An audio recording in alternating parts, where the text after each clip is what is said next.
मेरा नाम जैक है। मैं यूके में रहता हूँ। एक बार मैं अपनी कॉलेज ट्रिप पे स्कॉटलैंड गया था। वहाँ हम कैस्टल्स में घूमने गए थे जो कि बहुत पुराने और हिस्ट्री रिलेटेड थे। जब हम वापस आए उसी रात मेरे साथ बहुत अजीब घटना होती है।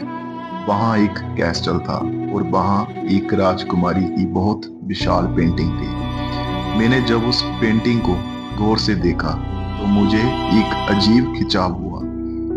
हम ये बात जानते हैं कि जब हम कोई विशाल तस्वीर देखते हैं तो हमें ऐसा ही लगेगा कि वो तस्वीर की आंखें हमारी तरफ ही है, या फिर उस तस्वीर में देख रहे हैं।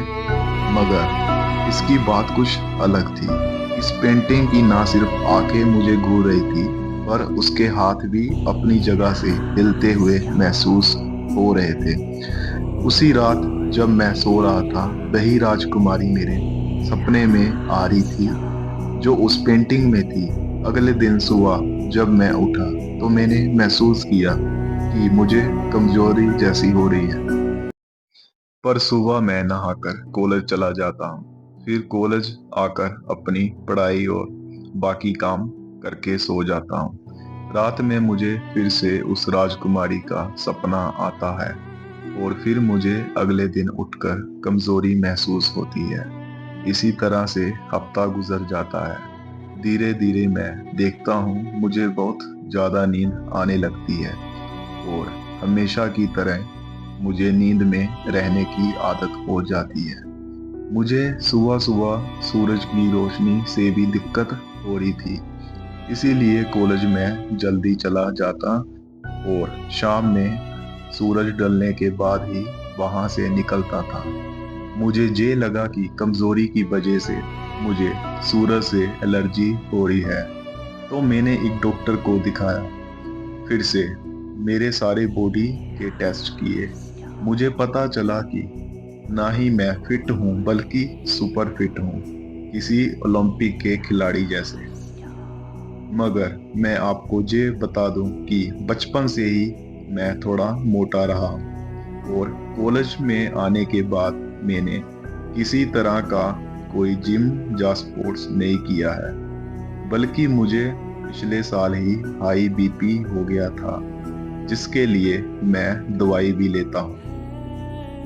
और अब मैंने कॉलेज में धीरे धीरे एक बात ध्यान दी कि मुझे दूर बैठे लोगों की आवाज भी सुनाई देती है। जानी अगर कोई मेरे टेबल से 10 टेबल दूर बैठा है और कुछ बात कर रहा है तो मुझे उनकी बात बिल्कुल साफ सुनाई देती है, जैसे कि वो मेरे टेबल पर ही बैठा हो।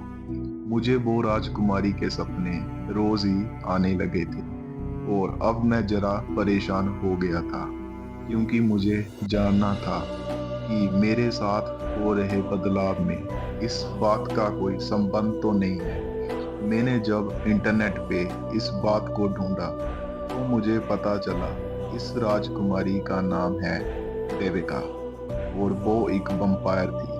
मैंने इस बात को एक मजाक समझकर बुला दिया।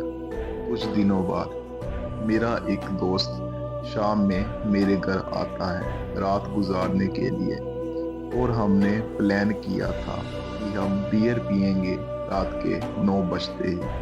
और हमने सोचा मूवी देखते हैं और बियर पीते हैं। हमारे कार्यक्रम चालू हो जाता है। हमने मूवी देखी और बातें की। लगभग 1 बजे सो जाते हैं। अगले दिन सुबह जब मैं उठा तो मैंने देखा मेरा दोस्त बिना बताए वापस चला गया है। और जब मैंने उसे फोन मिलाया तो उसने फोन उठा के कहा कि मुझसे दूर रहो, तुमसे कोई बात नहीं करनी। ये सुन के मैं बहुत हैरान हो जाता हूँ, क्योंकि मुझे समझ में नहीं आ रहा था कि ये क्या कह रहा है और ऐसा क्यों बोल रहा है।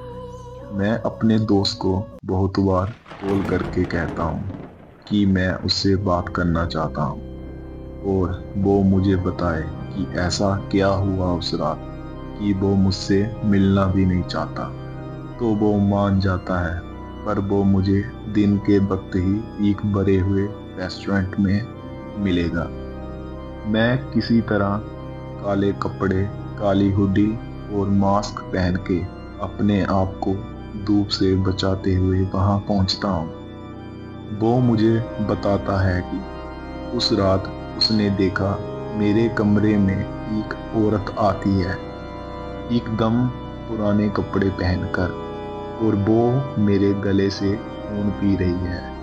और फिर मैं उस लड़की के गले से उसका खून पी रहा हूँ। मेरा दोस्त कहता है कि वो बस चुपचाप पड़ा पड़ा ये सब देख रहा था, और फिर वो लड़की वहां से चली जाती है और मैं वापस बेड पर लेट जाता हूँ। मैंने उससे कहा कि वो क्या बकवास कर रहा है, तो वो मुझे मेरे गले पर बने निशान को दिखाता है और कहता है कि तुम एक वैम्पायर बन चुके हो और शायद तुम सिर्फ और सिर्फ एक प्रीस्ट ही बचा सकता है। मैंने अपने दोस्त को पागल कहकर वहां से निकल जाना ही सही समझा। अगले कुछ दिन तक मैं बहुत ज़्यादा दुविधा में था, और फिर एक रात मैं तय करता हूँ कि मैं अपने रूम में कैमरा लगा के देखूंगा। अगले दिन सुबह मैं उस कैमरे की रिकॉर्डिंग देखता हूँ। मेरे जैसे होश उड़ जाते हैं। मेरा दोस्त बिल्कुल सही बोल रहा था, और जे कि वो लड़की सच में जहां आई और उसने मेरा खून भी पिया, और मैंने भी उसका खून पिया। अब मैं बहुत ज़्यादा खौफ में रहने लगा था। तो फिर उसी शाम घर पे जब आता हूँ, तब मैं देखता हूँ कि मेरे कमरे में एक औरत बैठी हुई है, मगर पुराने नहीं, नए ज़माने के कपड़े पहने हुए। मैं बिल्कुल हैरान हो गया, क्योंकि मेरा घर तो बाहर से लोग था, तो वो कैसे मेरे कमरे में घुस आई। वो लड़की मुझे बताती है कि वो एक वैम्पायर है, और उस दिन मुझे कैस्टल में देखकर वो मेरे पीछे जहां आ गई। उसने मुझे बताया कि वैम्पायर्स वैसे नहीं होते जैसे कि कहानियों में बताया जाता है, पर हाँ, हमें मॉर्निंग में धूप से निकलने में दिक्कत होती है और हमारे शरीर पर जलने के भी निशान हो जाते हैं। धूप में निकलने से उसने कहा कुछ वैम्पायर्स, जैसे कि वो एक वैम्पायर है, सबसे ऊंची प्रजाति से आती है, और जे कि वो अमर है और उसे कोई जा कुछ भी मार नहीं सकता। मगर बाकी के वैम्पायर्स तो आम इंसानों की तरह अपनी जिंदगी बिताते हैं, हाँ, और मरते भी हैं। कि सिर्फ आम वैम्पायर्स की जिंदगी लगभग 200 साल की होती है, और उनका हर सिन यानी इंद्रियां बहुत ज़्यादा विकसित होती है। इसीलिए मुझे बहुत अच्छा दिखने लगा था, और दूर की बातें भी सुनाई दे रही थी।